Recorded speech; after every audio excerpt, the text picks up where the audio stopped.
As I mentioned earlier, tensions are escalating in Iran due to severe economic collapse and soaring inflation. Security forces are clashing with citizens in major metropolitan areas like Tehran's Grand Bazaar.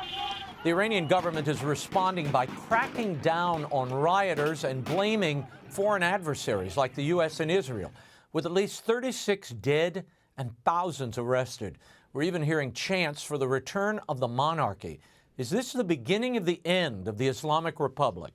With analysis of all of this and more, I'm joined by Middle East policy analyst Dr. Walid Phares and Vice President of the National Union for Democracy in Iran, Cameron Khansarinia. Thank you both for being here. Walid, you've been posting on X that Iran's elites are moving assets out of the country. Walk me through what you're seeing on the ground, and is this really the weakest point for this regime since 1979? Raymond, I think so. You and I have had so many sessions on the evolution of the regime, of the revolutions, for so many years. We could write a book now. This is the closest to 2009 in terms of numbers.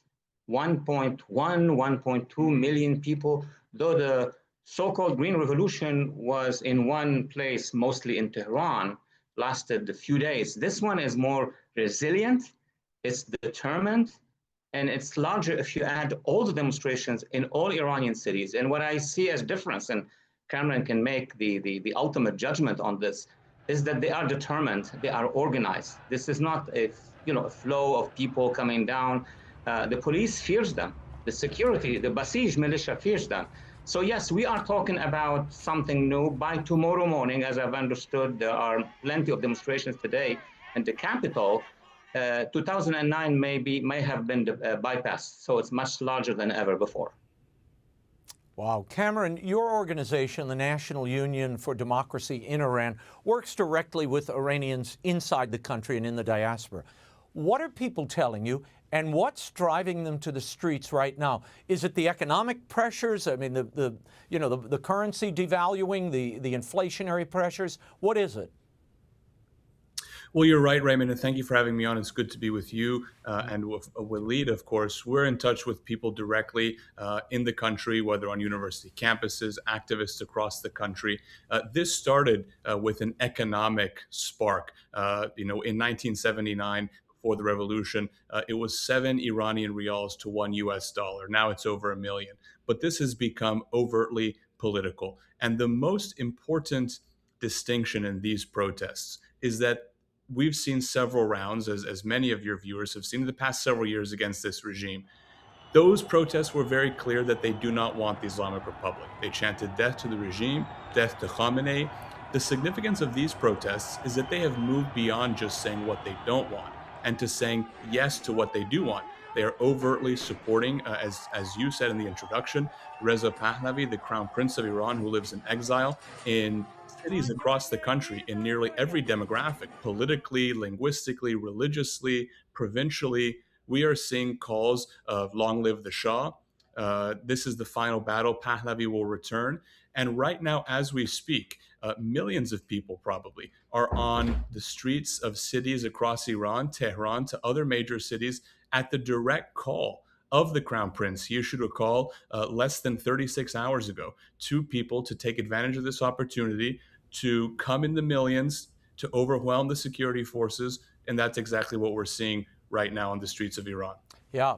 I want to get to the Crown Prince's message in a moment, but Walid, I want you to give me a little more perspective here. After that 12-day war with Israel in June, where Iran got hammered, we saw this massive crackdown, over 20,000 arrests, religious minorities targeted. There were forced confessions on state TV.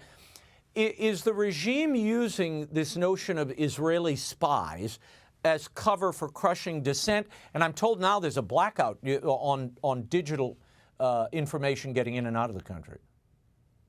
Well, the blackout, let me start by there. I'm calling on Elon Musk through your show to help them. He can, from space. He can provide internet for the population. We'll discuss it later. But with regard on the ground, what's happening during or at the end of the 12-day war, we discussed that a little bit, you and I. What happened was that Israel was taking out the anti-aircraft, anti-missile capabilities of the regime.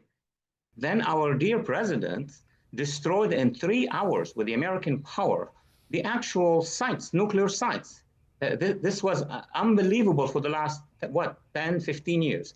Israel then, the second and third waves, were hitting the besieged positions and the RGC, but mostly the besieged. The besieged, the militia, are the arms of the regime that crushes the population.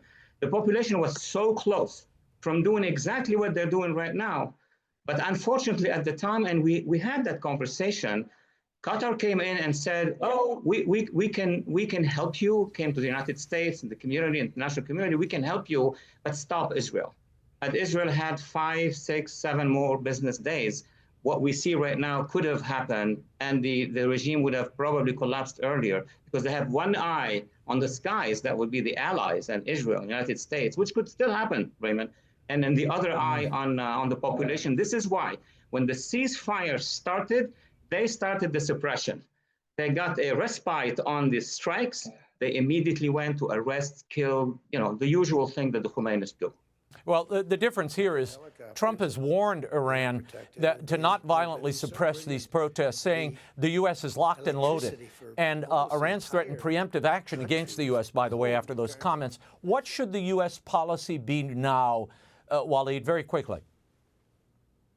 Well, I think the president and the administration should apply whatever they feel is a reaction to a threat that is mounted first against the United States and against the moderates in the region, against Israel, against the Abraham Accord. They have the legitimacy to do it regardless of the population.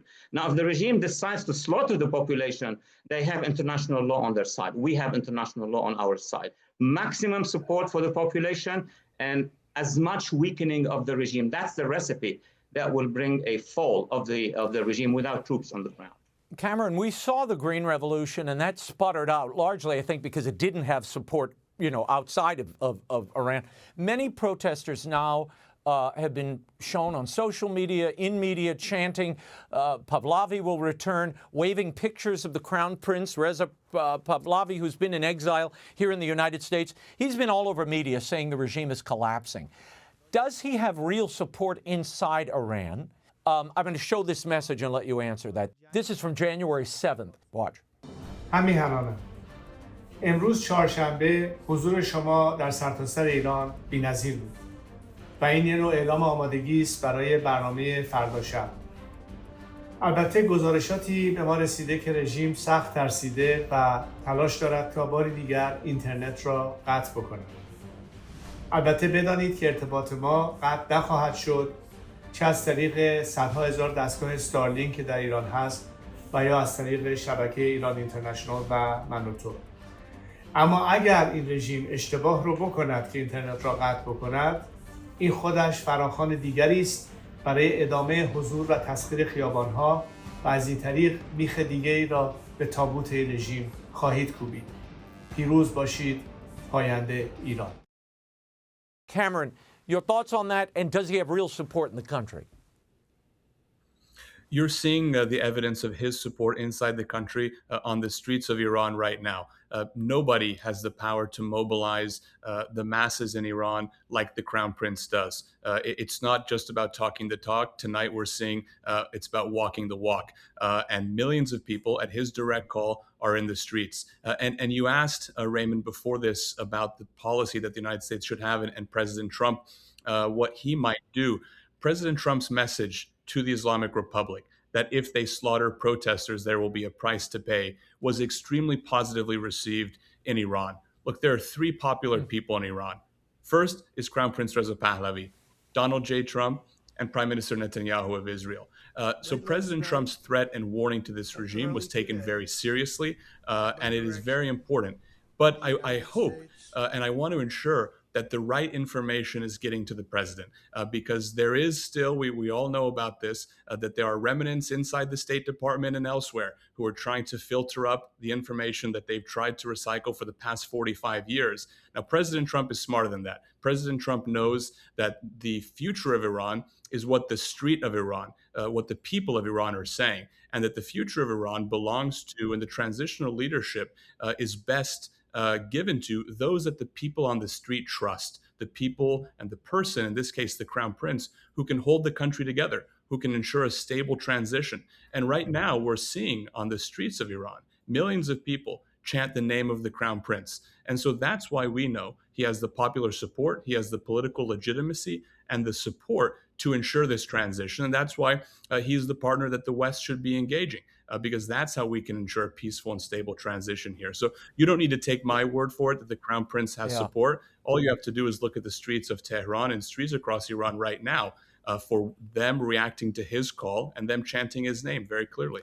Walid, assuming this regime falls, what comes next? I know the Crown Prince has been talking about himself as a stabilizing influence and, I guess, a bridge to democracy. Your thoughts? Well, the goal should be, first of all, to make sure that the regime goes down. That's a battle by its own. It's going to take a longer time than what we think, because there will be remnants, there will be allies, there will be also support coming from Hezbollah, from Hamas, from Hashd, from Houthis down in Yemen. So that's number one. And the US and coalition could and can, in a very legitimate way, help the new government. There is going to be an interim government, transitional government, who will come simply and take over the major ministries in Tehran and major cities, and then provide immediately protection for the population. There should be an international conference to immediately process the support of the population until Iran and as a country can be on their feet and able to move forward. I am sure that our administration, they have demonstrated this in Venezuela, will be extremely interested in discussing with this transitional government what are the immediate needs, but also the energy matter. I mean, Iran is a giant. And let me say the third point, if and when the regime is going to fall in Iran, it's going to be huge news for all the peoples of the Middle East, because that's a big country. It will continue the struggle against terrorism and jihadism in this case. Now, we've talked about Iran being the engine and really the nexus of so much of the terrorist activity we see throughout the Middle East and the world. Having that regime move off the chessboard here would be a major plus for democracy and freedom around the world. Cameron, the most important factor, it seems to me, at the end of the day here is the people of Iran. Are they prepared for democracy? I mean, the last time the U.S. tried to install, a democratic government in Iraq, it didn't go so well.